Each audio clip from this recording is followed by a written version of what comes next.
ಪ್ರವಾಹದಲ್ಲಿ ಸಿಲುಕಿದ ಒಂದು ಕತೆಗೆ ಸ್ವಾಗತ.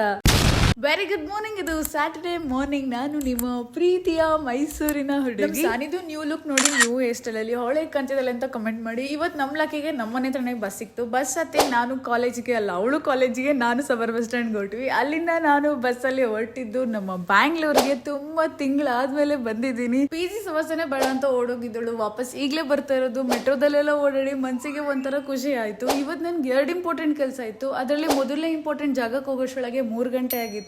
ಅಲ್ಲಿಂದ ನಾನು ಕೆಲಸ ಮುಗಿಸ್ಕೊಂಡು ನಾನು ಇನ್ನೊಂದು ಜಾಗಕ್ಕೆ ಹೊರಟೆ. ಹೋಗ್ಬೇಕಾದ್ರೆ ಚಿಕ್ಕದಾಗಿದ್ದ ಮಳೆ ಹೋಗ್ತಾ ಹೋಗ್ತಾ ಪ್ರವಾಹನೇ ಆಗೋಯ್ತು. ಇದ್ರ ನಡುವೆ ನಾನು ನೋಡಿದ್ದು ಝೊಮ್ಯಾಟೊ ಹಾಗೆ ಸ್ವಿಗ್ಗಿ ಡ್ರೈವರ್ಸ್ನ. ಪಾಪ ಅವ್ರು ನೋಡಿದ್ರೆ ಅವ್ರ ಕಷ್ಟ ಅರ್ಥ ಆಯ್ತು. ನೀವ್ ಯಾರೇ ಆಗಿದ್ರು ಡೆನಿ ಮಾಡ್ಬಿಡಿ. ಅವ್ರು ಲೇಟ್ ಆಗಿ ಬಂದಾಗ ಅವ್ರ ಪಾರ್ಸೆಲ್ನ ಅಥವಾ ನಿಮ್ಮ ಆರ್ಡರ್ನ ಎಕ್ಸೆಪ್ಟ್ ಮಾಡಿ. ನಾನು ಬಂದಿದ್ದು ದೀಪು ಅಕ್ಕ ಹತ್ರ. ಅವ್ರ ಪಿ ಜಿಲಿ ಸ್ಟೇ ಆಗೋದಿಕ್ಕೆ. ಅವರು ಈಗ ಜಯನಗರದಲ್ಲಿಲ್ಲ, ಬೇರೆ ಕಡೆ ಇದಾರೆ. ಅಂಡ್ ಈ ಪಿ ಜಿನ ಕೂಡ ಸೆಲೆಕ್ಟ್ ಮಾಡಿದ್ದು ನಾನೇನೆ. ನಾನಿಲ್ಲಿ ಜಸ್ಟ್ 2 ಡೇಸ್ಗೆ ಇರೋದಕ್ಕೋಸ್ಕರ ಬಂದಿರೋದು. ನಾನು ಇರ್ಬೇಕಾಗಿದ್ದು ರೂಮ್ ನ ನೋಡಿದ್ವಿ. ಅಲ್ಲಿ ಕ್ಲೀನ್ ಆಗಿರೋ ವಾಶ್ರೂಮ್ ನೋಡಿ ಇಬ್ರು ಫುಲ್ ಫಿದಾ ಆಗೋದ್ವಿ. ಅದಾದ್ಮೇಲೆ ಫ್ರೆಶ್ ಅಪ್ ಆಗಿ ಸ್ನಾನ ಮಾಡ್ಕೊಂಡು ಹೊರಗಡೆ ಹೋಗ್ಬಿಟ್ಟು ಬಂದ್ವಿ. ಊಟ ರೆಡಿ ಇತ್ತು. ಅನ್ನ ಮೂಲಂಗಿ ಸಾಂಬಾರ್ ಮಾಡಿದ್ರು. ಜೊತೆಗೆ ನಾವು ತಂದಿದ್ದ ಕಬಾಬು ಹಾಗೆ ಎಗ್ ಆಮ್ಲೆಟ್ ನ ತಿಂದ್ವಿ. ಊಟ ಆದ್ಮೇಲೆ ಪ್ಲೇಟ್ ನ ವಾಶ್ ಮಾಡೋದಕ್ಕೆ ಹೋದಾಗ ಈ ಮಿರರ್ ನ ನೋಡಿ ನನ್ಗೆ ನನ್ನ ಭವಿಷ್ಯನೇ ನೆನಪಾಯ್ತು. ಯಾಕಂದ್ರೆ ಅಷ್ಟೇ ಕ್ಲೀನ್ ಆಗಿದೆ ಅನ್ಸ್ತು. ಟೆರೆಸ್ ಮೇಲೆ ಹೋಗಿ ಸ್ವಲ್ಪ ಬಟ್ಟೆನ ಒಣಗಾಕಿ ವಾಪಸ್ ರೂಮಿಗೆ ಬಂದಾಗ ದೀಪೋಕ ನಿನ್ಗೋಸ್ಕರ ಏನೋ ಪಾರ್ಸೆಲ್ ಬಂದಿದೆ ಅಂತ ಕೊಟ್ಟರು. ಆಕ್ಚುಲಿ ಇದು ಅವರೇ ನನ್ಗೋಸ್ಕರ ಆರ್ಡರ್ ಮಾಡಿದ್ದು. ನನ್ನ ಹತ್ರ ಆಲ್ರೆಡಿ 2 ಟ್ರೈಪಾಡ್ ಇತ್ತು. ಆದ್ರೂ ಕನ್ವೀನಿಯಂಟ್ ಆಗ್ಲಿ ಅಂತ ಹಾಗೆ ಟ್ರಾವೆಲ್ಗೆ ಯೂಸ್ ಆಗ್ಲಿ ಅಂತ ಇದನ್ನ ಆರ್ಡರ್ ಮಾಡಿದ್ದಾರೆ. ಪುಟ್ಟದಾಗಿದ್ರು ತುಂಬಾನೇ ಕೆಲಸ ಮಾಡುತ್ತೆ. ಈಗ ಆಲ್ರೆಡಿ ಲೇಟ್ ಆಗಿದೆ. ಮತ್ತೆ ಸಿಗುವ. ಟಾಟಾ ಬಾಯ್.